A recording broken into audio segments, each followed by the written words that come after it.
Welcome to the Jill on Money Coronavirus Market Update. It is Thursday, July 23rd. So that means when we talk to you tomorrow, we'll tell you what happened with weekly jobless claims. But today I want to do two things. One is, of course, I want to answer your questions. But first, I want to run a segment that I just did on CBS This Morning this week. Many of you have been asking us about whether or not we think it's worth it for you to send your kids or you yourselves back to school. And in this pandemic, what does higher education really mean? So here's my segment with Anthony Mason on CBS This Morning. And don't worry, we'll do a couple questions after this is done. So here we go. In today's Eye on Money, weighing the cost of college during the pandemic, with schools across the country shifting to online learning, many college students are trying to decide whether that experience is worth the high price of tuition. We spoke to a diverse group of students about the factors they are considering.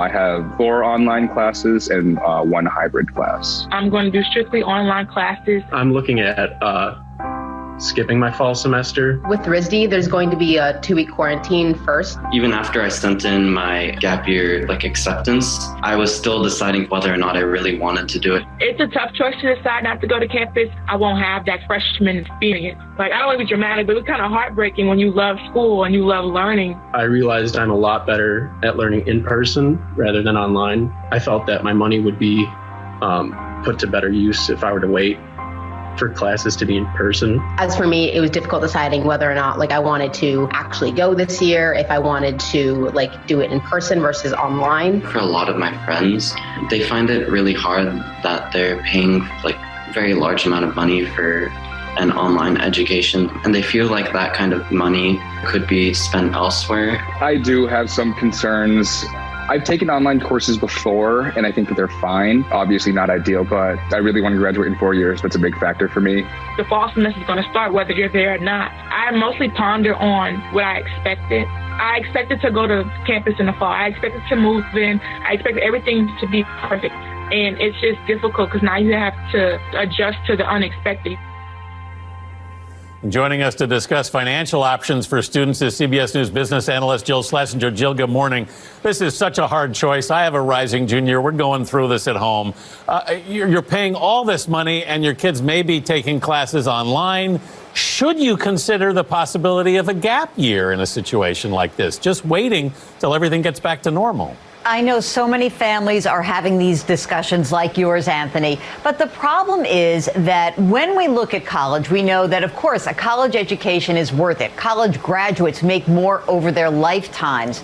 But the weird thing is, according to the Federal Reserve Bank, that gap year will cost you, get this, $90,000 over your work life because you're entering the labor force a year later and you've taken that year off. So from the perspective of money in your pocket, it's probably better to go back to school, of course, with the greatest precautions. Jill, there are a lot of lawsuits that have been filed demanding tuition refunds because students have been sent home effectively. Is there any chance that these people are going to recoup their money? I doubt it. I mean, a lot of universities were very quick to refund money for room and board, obviously, last semester. But I think these lawsuits aren't really going anywhere. But that said, if your family's financial condition has changed because of the virus, you should go back to your university. You should explain that. You should try to get another financial aid package. And I want to be crystal clear about this. When you get that package, be sure to understand what you are getting as a grant, basically free money, but what's coming in the form of a loan. I think a lot of universities and colleges confuse these terms. Try to make sure you understand this. Do try to get a discount if your family has been impacted. There is something called tuition insurance, Jill. Is that something people should be considering? And does it even cover a pandemic?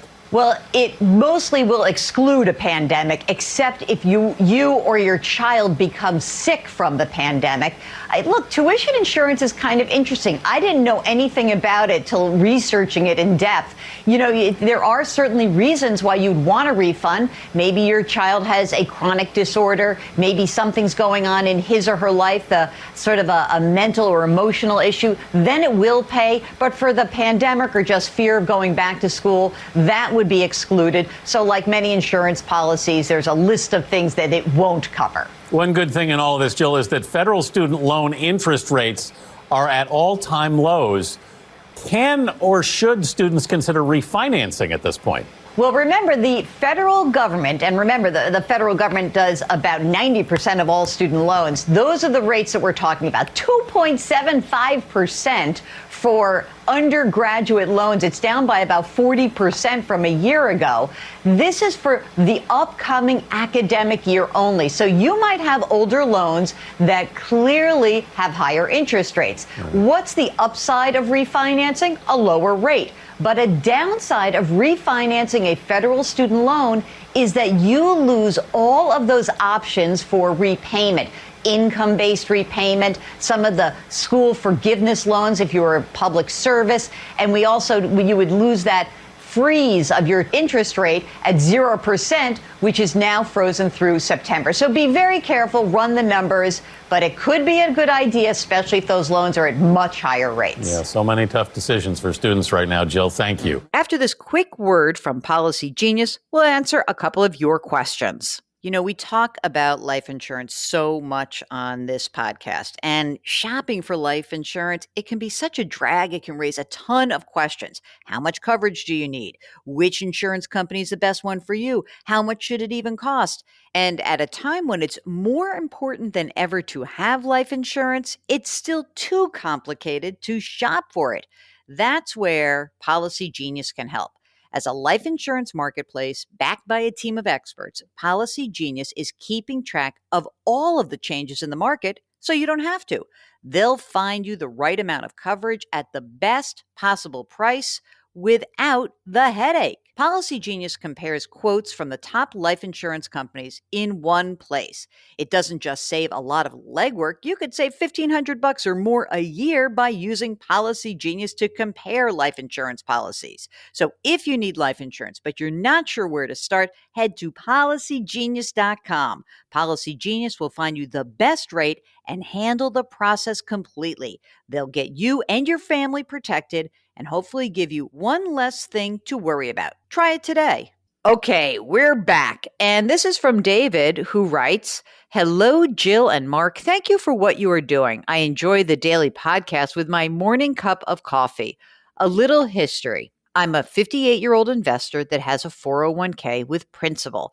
I invest the maximum amount yearly with a value of $300,000 and an average return to date, 7 to 9%. My wife just turned 60 this year. Oh, God. Unfortunately, she just passed away from cancer this year. Oh, my God. David, I'm so sorry." He goes on to write, "She is my rock and my life." I'm going to cry.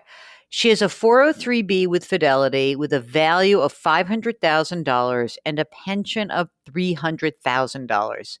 My question is, should I roll both of these into my 401k with Principal? We each have a Roth IRA with Vanguard that we max out each year. The value is $100,000. My plan is to work another 7 years, God willing. My long-range goal has changed, and now I need to focus on a legacy for my kids. Since taxes will be low for the next few years, I will start converting the IRA to a Roth IRA, looking for your insight on her accounts at this time. David." David, oh my God, I'm so sad, and I'm so sad for you, and I just feel terrible.